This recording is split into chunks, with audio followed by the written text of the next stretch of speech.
Bonjour tout le monde. Un joli petit exercice sur les suites aujourd'hui, nous venons du sujet de BMT 2025. On définit une suite d'entiers positifs, A1, A2, A3, etc., tels que A1 est égal à 1, AI est égal à 81 fois AI-1 plus I, et ceci pour tous les entiers I plus grand ou égal à 2. Quel est le plus petit entier positif n, tel que AN est divisible par 20? Le petit plus de cet exercice, c'est qu'on ne va pas travailler sur les limites, ça n'a aucun intérêt. On va travailler sur la divisibilité, ce qui est plus prometteur. Première chose qu'on peut dire, 81 congru à 1 modulo 20. 4 fois 20 plus 1. Cela implique, d'après les règles de calcul sur les congruences, que A2, qui est égal à 81 fois 1 plus 2, est congruent à A1 plus 2, c'est-à-dire 1 plus 2 modulo 20. Et de la même manière, A3, qui est égal à 81 fois A2 plus 3, congrue à A2 plus 3, c'est-à-dire 1 plus 2 plus 3 modulo 20. Et là, on voit apparaître une propriété qui a l'air assez évidente, une propriété qu'on va démontrer par récurrence. AN congrue à 1 plus 2 plus etc. plus n modulo 20. On a vu que P1, P2 et P3 étaient vrais. Donc l'initialisation est vérifiée. Il nous reste l'hérédité.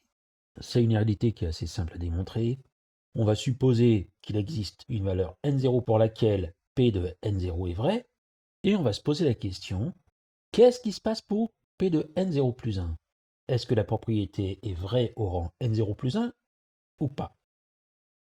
Comme toujours dans une étude de récurrence, je me place au rang n0 plus 1, je fais apparaître la propriété au rang n0, ce qui me permet d'obtenir P de n0 vrai implique P de n0 plus 1 vrai.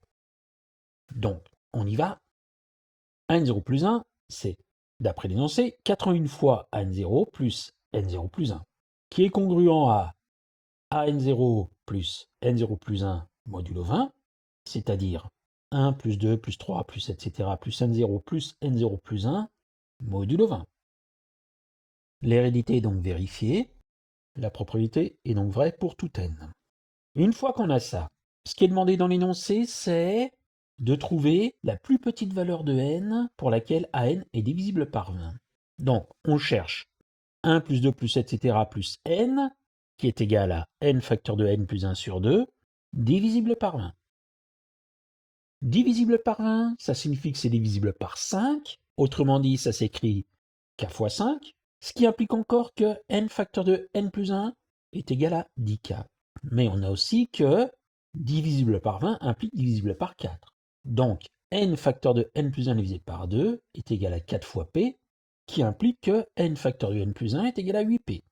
On a donc deux conditions, et on va étudier au cas par cas.